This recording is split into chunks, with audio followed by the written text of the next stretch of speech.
Millennium Hindi पाठमाला 7 पाठ 12 पुल। कल्पना कीजिए, यदि संसार में पुल न होते तो यातायात की क्या स्थिति होती। हम सड़क या रेल से जिधर भी जाते हैं, मार्ग में कोई न कोई पुल अवश्य मिलता है। नदियों और नहरों पर बने हुए पुल तो तुमने देखे ही होंगे। उन बड़े बड़े पुलों के अतिरिक्त तुम्हारे नगर में ही और भी कई प्रकार के छोटे बड़े पुल होंगे। स्टेशन पर एक प्लेटफॉर्म से दूसरे प्लेटफॉर्म पर जाने के लिए पुलों का ही सहारा लेना पड़ता है। भीड़ भरी सड़कों पर भी कभी कभी ऐसे पुल बने होते हैं जिनके ऊपर या नीचे से रेल चलती है और उनकी दिशा काटने वाली सड़कों पर अन्य सवारियां। यातायात बिना रुके दोनों दिशाओं में चलता रहता है। सोचिए, यदि ये पुल न होते तो यातायात में कितनी कठिनाई होती। मार्ग की बाधाएं पार करने में कितना अधिक समय लगता और जीवन की गति कितनी मंद रह गई होती। पुल के द्वारा जिस नदी को 1 मिनट में पार किया जा सकता है, नाव के द्वारा उसे पार करने में कितना समय लगता। और फिर आधुनिक यातायात के भारी भरकम साधन रेलें, मोटरें, ट्रक और कारें, ये सब किस प्रकार नदी पार करते। कहते हैं, आवश्यकता आविष्कार की जननी है। मनुष्य को यातायात में तीव्रता और सुगमता लाने के लिए मार्ग की बाधाएं पार करने का कोई उपाय खोजने की आवश्यकता हुई और उसने पुल का आविष्कार कर डाला। कुछ ऐसा अनुमान लगाया जा सकता है कि बहुत प्राचीन समय में एक यात्री किसी दिन चलते चलते एक सकरी सी नदी के किनारे पहुंचा होगा। नदी पहाड़ी थी, पानी का बहाव बहुत तेज था। यात्री नदी पार करने का कोई उपाय सोचने लगा। सहसा उसने देखा कि कुछ दूरी पर एक वृक्ष आंधी से उखड़कर नदी पर गिरा पड़ा है। वृक्ष की जड़ नदी के इस तट पर और शाखाएं उस तट पर थी। वृक्ष के तने पर एक गिलहरी दौड़ रही थी। यात्री प्रसन्न हो गया।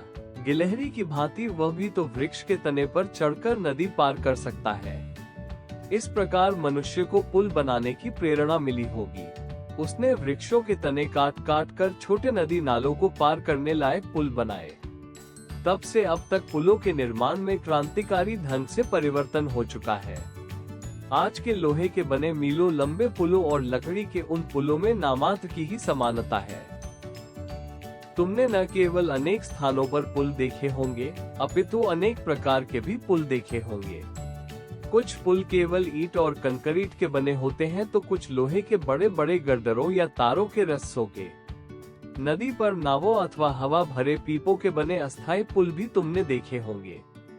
पहाड़ों पर जाओ तो वहां बांसों और रस्सियों की सहायता से बने हुए झूलने वाले पुल भी मिल जाएंगे। पुल के आकार प्रकार में तो और भी विभिन्नता है। यदि किसी नाले पर कुछ ही फीट लंबा पुल बना मिलेगा तो किसी चौड़ी नदी के पाट को या समुद्र के तंग हिस्से को पार करने के लिए मीलों लंबे पुल भी बने मिलेंगे। अमेरिका में न्यू ऑरलियंस में बना एक पुल तो 23 मील लंबा है। कुछ पुल दुमंजिले भी होते हैं। दिल्ली में यमुना पर बने पुराने पुल पर नीचे मोटर गाड़ियां और तांगे आदि जाते हैं तो ऊपर रेलगाड़ी। न्यूयॉर्क में बने एक दुमंजिले पुल पर से एक साथ 16 बसें या कारें आ जा सकती हैं। इतनी विविधता के होने पर भी पुल मोटे तौर पर 3 प्रकार के होते हैं: सादे गर्डर वाले, मेहराब वाले और झूलने वाले। सादे गर्डर वाले पुलों में लोहे के गर्दरों से बना हुआ ढांचा 2 खंभों पर जमा दिया जाता है।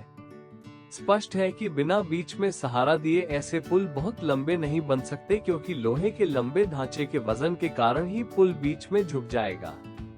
यदि इस प्रकार के लंबे पुल बनाने हो तो नदी के बीच कई स्थानों पर खंभे बनाकर उनमें से प्रत्येक 2 खंभों के बीच गर्दरों के ढांचे जमाए जाते हैं। गर्दर वाले पुलों का ही एक प्रकार कैंटिलीवर है।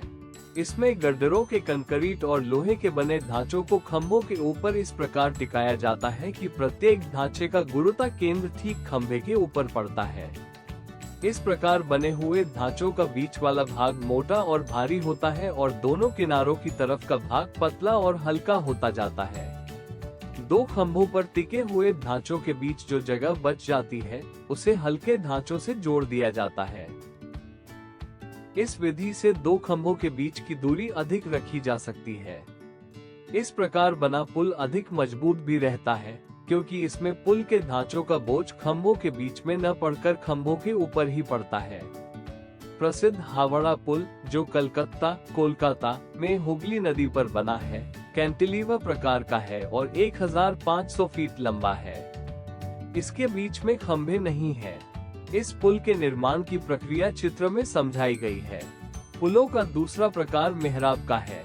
इसमें दो खंभों के ऊपर ईंटों, पत्थरों या लोहे की मेहराब बनाकर उसके ऊपर या बीच में पुल का सपाट हिस्सा बनाया जाता है। मेहराब पर पड़ा दबाव उसे नीचे की ओर झुकाने की कोशिश करता है, पर क्योंकि स्वयं मेहराब का मोड़ उससे उल्टी दिशा में है, वो बिना झुके काफी अधिक दबाव सह सकती है। मेहराब से बने पुल बहुत आम है। छोटे नालों के ऊपर से सड़क ले जाने के लिए प्रायः मेहराबदार पुल ही बनाए जाते हैं। कई मकानों की छतों में भी तुम मेहराब का प्रयोग देख सकते हो। कहते हैं मेहराब का आविष्कार रोमन लोगों ने किया था। 2000 साल पहले बनाए उनके कुछ पुल अब भी विद्यमान है। पुलों का अंतिम प्रकार झूलते पुलों का है। तुमने लक्ष्मण झूले का चित्र अवश्य देखा होगा। ये झूला न होकर एक पुल है जो ऋषिकेश में गंगा के ऊपर बना है। झूलते पुल बनाने के लिए नदी के दोनों किनारों पर बड़े बड़े मजबूत खंभे बनाए जाते हैं, जिनके ऊपर से तारों के मोटे रस्से गुजरते हैं। इन रस्सों के सिरों को जमीन के अंदर बहुत पक्की तरह कसा जाता है। पुल लोहे की तारों के इन रस्सों के सहारे लटकता रहता है। गहरी नदी या समुद्री भाग पर लंबे पुल बनाने के लिए झूलने वाला प्रकार उपयोगी रहता है। झूलने वाला सबसे लंबा पुल आकाशी क्योको ब्रिज जापान में है, जो 6532 फीट लंबा है। इतने बड़े पुलों को बनाना हंसी खेल नहीं है। बड़े बड़े इंजीनियर पहले जिस स्थान पर पुल बनाना होता है, उसका निरीक्षण करके ये तय करते हैं कि वहाँ किस प्रकार का पुल बनाना उपयोगी रहेगा। फिर वे पुल का नक्शा तैयार करते हैं, जिसमें उसके छोटे बड़े सभी भागों का विवरण दिया जाता है। जैसे गर्दर वाला पुल बनाना हो तो प्रत्येक गर्दर और कील कांटे तक के भार की गणना करके हिसाब लगाया जाता है कि खंभों पर कितना बोझ पड़ेगा और उसके लिए उन्हें खंभों को कितना बड़ा और मजबूत बनाना पड़ेगा। जब अनेक इंजीनियर विचार विनिमय करके नक्शा पास कर देते हैं, तभी पुल के निर्माण का काम शुरू होता है। जैसा कि तुमने अनुमान कर लिया होगा, पुलों के निर्माण में एक बहुत ही कठिन काम है बहती नदी के बीच खंभे बनाने के लिए नींव खोदना। क्योंकि खंभों को बहुत बोझ सहना पड़ता है, अतः उनकी नींव बहुत गहरी रखी जाती है। इस काम के लिए आधुनिक विधि के अनुसार लोहे की चादरों के विशालकाय धोल बनाकर उन्हें पानी में उतारा जाता है। हवा के दबाव से धोल के अंदर आया हुआ पानी निकाल दिया जाता है।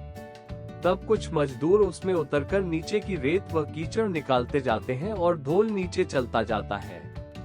जब ये धोल नीचे मजबूत चट्टान तक पहुंच जाता है, तब उसके अंदर खंभे की नींव रखी जाती है।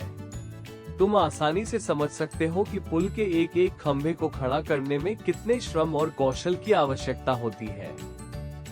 स्वतंत्रता प्राप्ति के बाद भारत में यातायात के मार्गों का तेजी से विकास करने की आवश्यकता अनुभव की गई। इसके लिए अनेक नदियों पर बड़े बड़े पुलों का निर्माण करना पड़ा।